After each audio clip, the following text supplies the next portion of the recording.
ओम नमः शिवाय। नमस्कार दोस्तों, आइए सुनते हैं शिव महापुराण की कथा। ब्रह्मा जी बोले, हे नारद, जिस दिन चित्रांगद लौटकर नदी तट पर पहुंचा, उस दिन सोमवार था। अस्तु सीमंतनी शिव जी का व्रत धारण किए हुए अपनी सखियों सहित वहां यमुना स्नान करने के लिए आई थी। जब उसने वहां पर दो राजपुत्रों को घोड़ों पर सवार घूमते हुए देखा तो चित्रांगद को पहचानकर अपने मन में यह विचार करने लगी कि मेरे पति यहाँ किस प्रकार आ पहुंचे हैं। हे नारद, तब चित्रांगद ने घोड़े से उतरकर सीमंतनी को अपने समीप बुलाया और उसकी ओर आश्चर्यचकित होकर देखते हुए यह पूछा, हे भद्रे, तुम किसकी पुत्री तथा किसकी पत्नी हो? बाल्यावस्था में ही तुम विधवा कैसे हो गई? तुम्हारी ऐसी दुर्बल दशा क्यों हो गई है? यह सुनकर सीमंतनी तो लज्जा के कारण कोई उत्तर न दे सकी, परंतु उसकी सखी ने चित्रांगन से यह कहा, हे मानुभाव, यह राजकुमारी राजा नल के पौत्र चित्रवर्मा की पुत्री है। इसका नाम सीमंतनी है। इसके पति की मृत्यु आज से 3 वर्ष पूर्व यमुना नदी में डूबकर हो गई। अस्तु अब ये विधवा होकर अपनी माता के घर ही रहती है। अस्तु आज सोमवार का व्रत होने के कारण यहाँ स्नान के निमित्त आई है। हे नारद, इस प्रकार जब सखी सीमंतनी का परिचय दे चुकी, तब सीमंतनी ने स्वयं चित्रांगन से इस प्रकार पूछा, हे बटोही, आप कौन हैं? क्या आप किन्नर, गंधर्व तथा सिद्ध जनों में से कोई हैं, अथवा शरीर धारण किए हुए साक्षात कामदेवी हैं? आपको देखकर मुझे अपने पति का स्मरण हो आता है। इतना कहकर सीमंतनी मूर्छित हो पृथ्वी पर गिर पड़ी। तब चित्रांगद ने उसे धैर्य बनाते हुए इस प्रकार कहा, हे राजपुत्री, तुम्हारा पति अभी तक जीवित है।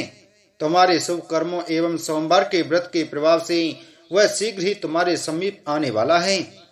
हम तुम्हारे पति के मित्र हैं और यहाँ तुम्हें उनके आगमन का संदेश देने आए हैं, परंतु यह बात अभी किसी के सम्मुख प्रकट मत करना। चित्रांगद के मुख से यह शब्द सुनकर जब सीमंतनी ने उसकी ओर ध्यान पूर्वक देखा तो यह निश्चय हो गया कि मेरा पति यही है। उस समय वह अपने मन में सोचने लगी कि याज्ञवल्क्य की पत्नी के वचन तथा शिवजी की कृपा से ऐसा होना कुछ असंभव नहीं। हे नारद, जिस समय सीमंतनी इस प्रकार विचार कर रही थी, उसी समय चित्रांगद ने उसके कान में कुछ बात कही, जिसके कारण वह अत्यंत प्रसन्न हुई। चित्रांगद ने यह कहा था कि तुम अपने माता पिता के पास जाकर यह समाचार कहो, तब तुम अपने पति को प्राप्त करोगी। इतना कहकर चित्रांगद तक्षत के पुत्र को साथ ले वहां से चलकर अपनी राजधानी को जा पहुंचा। वहां उसने अपने शत्रुओं के पास तक्षत के पुत्र द्वारा यह संदेश भिजवाया कि या तो तुम लोग हमारा राज्य वापस कर दो, अन्यथा हम तुमको मार डालेंगे। जिस समय तक्षक के पुत्र ने शत्रुओं से यह बात कही, उस समय वे शीघ्र ही चित्रांगद की शरण में आ पहुंचे। उन्होंने उसका राज लौटाकर राजा रानी को बंदी गृह से मुक्त कर दिया। हे नारद, जब चित्रांगद ने अपने माता पिता से सब हाल कहा तो वे उस वृतांत को सुनकर अत्यंत प्रसन्न हुए तथा अपने पुत्र को कंठ से लगाकर आशीर्वाद देने लगे। फिर उन्होंने राजा चित्रवर्मा के पास अपने सेवक को भेजकर यह संदेश पहुंचाया कि चित्रांगद सकुशल लौट आए हैं और वे शीघ्र ही सीमंतनी को लेने के लिए आपके यहाँ पहुंच रहे हैं। राजा चित्रवर्मा ने जब यह समाचार सुना तो उसकी प्रसन्नता का ठिकाना न रहा। कुछ समय बाद चित्रांगद भी उनके समीप जा पहुंचा। तब राजा ने अत्यंत प्रसन्न होकर सीमंतनी के साथ उसका दोबारा विवाह किया तथा बहुत सा दान दहेज देकर विदाई की। चित्रांगद ने नागराज तक्षत के जो वस्तुएं प्राप्त की थीं, उन सबको सीमंतनी को भेंट कर दिया। इस प्रकार दोनों ही कुल प्रसन्न हो गए। जब सीमंतनी को लेकर चित्रांगद अपने घर लौट आया तो राजा इंद्रसेन उसे राज्य सौंपकर स्वयं अपनी रानी सहित वन को चले गए। वहां शिवजी की कृपा से उन्होंने मुक्ति पद को प्राप्त किया। तदुपरांत राजा चित्रांगद ने 10 सहस्त्र वर्षों तक मगध देश का सुख पूर्वक राज्य किया। उसके घर 60 पुत्र तथा 1 पुत्री उत्पन्न हुए। जब तक चित्रांगद जीवित रहा तब तक उसने तथा सीमंतनी ने शिवजी के व्रत को नहीं त्यागा। वे प्रति सोमवार को व्रत रखते रहे तथा उत्साह पूर्वक शिवजी का पूजन करते रहे। ब्रह्मा जी बोले, हे नारद, प्राचीन काल में विदर्भा देश में वेद मित्र नामक एक विद्वान ब्राह्मण रहता था। उसका मित्र सारस्वत नामक एक अन्य वेद पाठी ब्राह्मण था। कुछ समय उपरांत वेद मित्र तथा सारस्वत के यहाँ एक एक पुत्र ने जन्म लिया। उन दोनों के नाम सामवान तथा सुमेधा हुए। वे दोनों बालक स्वभाव तथा कार्यों में एक दूसरे के समान थे। उन्होंने एक ही गुरु से विद्या पढ़ी तथा अपनी सेवा द्वारा माता पिता को प्रसन्न किया। जब वे बालक बड़े हुए तो एक दिन दोनों के माता पिता ने इस प्रकार कहा, अब तुम 16 वर्ष की हो गई, अस्तु हम तुम्हारा विवाह करना चाहते हैं, परंतु विवाह के लिए धन आवश्यक होता है, इसलिए सर्वप्रथम तुम धन का संग्रह करो। हम तुम्हें धन प्राप्ति का एक उपाय बतलाते हैं। उसके अनुसार आचरण करने पर तुम्हें यथेष्ट धन की प्राप्ति होगी। वह उपाय यह है कि तुम दोनों यहाँ के राजा के पास जाओ और उन्हें अपनी विद्या के चमत्कार से प्रसन्न कर धन प्राप्त करो। हे नारद, माता पिता की आज्ञा स्वीकार कर वे दोनों राजा के समीप जा पहुंचे। वहां उन्होंने अपनी विद्या की चतुरता प्रकट कर राजा से धन प्राप्त किया। जब वे घर लौटने को हुए उस समय राजा ने उनसे यह कहा, हे ब्राह्मण पुत्रों, हम तुम्हें और भी अधिक धन की प्राप्ति के लिए एक उपाय बताते हैं। सुनो, उपाय यह है कि मगध देश का राजा चित्रांगद तथा उसकी रानी सीमंतनी प्रति सोमवार को व्रत धारण कर ब्राह्मणों को दान दिया करते हैं तथा स्त्रियों सहित उन्हें भोजन कराते हैं। अस्तु तुम उनके यहाँ इस प्रकार जाओ कि तुम में से एक तो स्त्री का स्वरूप धारण कर ले और दूसरा उसका पति बन जाए। हे नारद, राजा के वचन सुनकर उन ब्राह्मण पुत्रों ने अत्यंत भयभीत होकर उत्तर दिया, हे राजन, हमें ऐसे धन की आवश्यकता नहीं है, अस्तु हम आपकी आज्ञा का पालन करने में असमर्थ हैं। कृपा करके आप हमें धर्म के विरुद्ध चलने का उपदेश मत कीजिए। हे नारद, यह सुनकर राजा ने वेद का प्रमाण देते हुए उन बालकों से कहा, हे ब्राह्मण पुत्रों, हम तुम्हें वेद की आज्ञा अनुसार ही यह कहते हैं कि देवता, गुरु, माता पिता तथा राजा की आज्ञा का तिरस्कार करना उचित नहीं है। वह आज्ञा चाहे उचित हो चाहे अनुचित, उसका पालन करना सभी मनुष्यों का धर्म है। राजा की इस आज्ञा को उन दोनों ने स्वीकार कर लिया। तब सामवान ने तो स्त्री का वेश बनाया और सुमेधा उसका पति बनकर राजा चित्रांगद के समीप जा पहुंचा।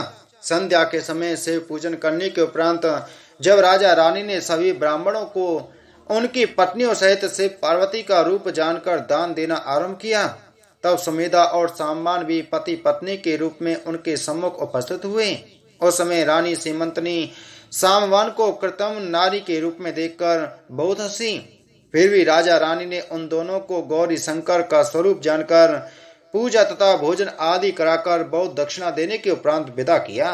वहां से छुट्टी पाकर जब दोनों ब्राह्मण पुत्र अपने घर की ओर चले और बीच में एक वन में पहुंचे, उस समय स्त्री रूपधारी सामवान के हृदय में ठीक वैसे ही भाव जागृत हुए जैसे एक काम पीड़िता नारी के हृदय में होते हैं। उस अवस्था में उसने सुमेधा को संबोधित करते हुए यह कहा, देखो, यह वन भोग विलास करने के लिए कैसा उपयुक्त है। आओ हम तुम दोनों यहाँ मैथुन करें। सामवान की बात सुनकर सुमेधा ने यह समझा कि वह हंसी कर रहा है, अस्तु वह मुस्कुराता हुआ बिना कोई उत्तर दिए आगे बढ़ने लगा। कुछ दूर और चलकर स्त्री रूपधारी सामवान ने फिर पहले के समान काम पीड़ित होकर उससे कहा, हे पति, इस समय कामदेव के बाणों से मैं अत्यंत दुखी हो रही हूँ। भला तुम मेरे साथ रति क्यों नहीं करते हो? जब तक तुम मेरे साथ रति नहीं करोगे मुझसे आगे नहीं चला जाएगा, अतः तुम मेरी इच्छा को पूर्ण करो।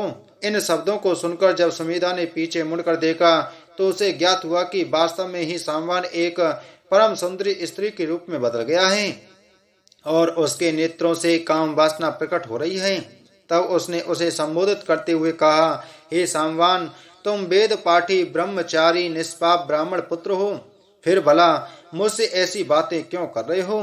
हे नारद, सुमेधा के ये वचन सुनकर सामवान ने, जो कि उस समय वास्तव में पूर्ण रूपेण स्त्री हो चुका था, इस प्रकार कहा, हे पति, यदि तुम्हें विश्वास ना हो तो मेरे गुप्त अंग को देख लो, उससे तुम्हें विदित हो जाएगा कि मैं अब पुरुष नहीं अपितु स्त्री हूँ। यह सुनकर सुमेधा ने अत्यंत आश्चर्य में भरकर जब उसके अंगों की ओर दृष्टिपात किया तो यह जानते हुए देर न लगी कि वास्तव में सामवान का कथन सत्य है। इस आश्चर्य को देखकर वह चकित रह गया और शिव जी का ध्यान धरने लगा। तभी उस स्त्री ने इस प्रकार फिर कहा, हे युवक, मैं काम के वेग से अत्यंत पीड़ित हूँ, तुम मेरी मनोविलासा को पूर्ण करो। तब समीदा ने उत्तर दिया, हे बंधु, हम तुम दोनों वेद पाठी ब्राह्मण पुत्र हैं। इस समय तुम अवश्य स्त्री रूप को प्राप्त हो गए हो, परंतु तुम्हें इससे मुक्ति पाने के हेतु शिव गिरजा का ध्यान धरना चाहिए। विदर्भ नरेश ने अपनी धूर्तता से हमें ठग लिया है। यदि हम उसके कथनानुसार कार्य नहीं करते तो ऐसी विपत्ति कभी नहीं आती। यदि फिर भी तुम स्त्री बने रहे हो तो मैं अपने पिता से आज्ञा लेकर तुम्हें अपनी पत्नी बना लूंगा। इतना कहकर समीदा ने शिवजी के माया तथा रानी सीमंतनी के व्रत के प्रभाव की अपने मन में अत्यंत प्रशंसा की।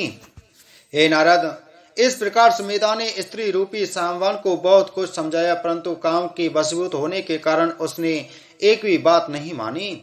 उसने सुमिधा को जबरदस्ती अपने कंठ से लगा लिया। तदुपरांत वे दोनों घर पहुंचे। उस समय दोनों के पिता सब हाल देख अत्यंत क्रुद्ध हो विदर्भ नरेश के समीप गए और उसे संबोधित करते हुए इस प्रकार कहने लगे, हे राजन, तुमने हमारे पुत्रों से ऐसा बुरा कर्म क्यों कराया, जो इनमें से एक बालक स्त्री बन गया। अब भला हमारे पितर किस प्रकार मुक्त हो सकेंगे। इस बालक के अतिरिक्त हमारे कुल में अन्य कोई संतान भी नहीं है। सारस्वत ब्राह्मण राजा से इस प्रकार कहकर मूर्छित हो पृथ्वी पर गिर पड़ा। तब राजा ने सामवान को स्त्री रूप में देखकर अपने मन में अत्यंत आश्चर्य करते हुए यह उत्तर दिया, हे ब्राह्मणों, मैं यह कभी नहीं समझता था कि तुम्हारा यह बालक वास्तव में ही स्त्री बन जाएगा। मैंने तो अधिक धन की प्राप्ति के लिए ही इन्हें ऐसी युक्ति बताई थी। आप कोई ऐसा उपाय बतावें जिसके करने से इस बालक का स्त्री भाव दूर हो जाए। हे नारद, ब्राह्मणों ने यह सुनकर राजा से कहा, हे राजन, तुम अपने हृदय में शिवजी की भक्ति दृढ़ करो तथा उन्हीं से हमारे बालक की मुक्ति का उपाय पूछो। यह सुनकर राजा अपनी रानी सहित शिव गिरजा का पूजन करने लगा।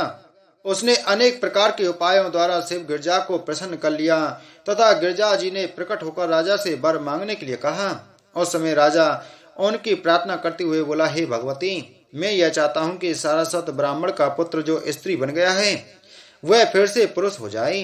राजा की इस प्रार्थना को सुनकर भगवती गिरजा ने उत्तर दिया, हे राजन, हम अपने भक्तों की किसी प्रकार अवज्ञा नहीं करना चाहती।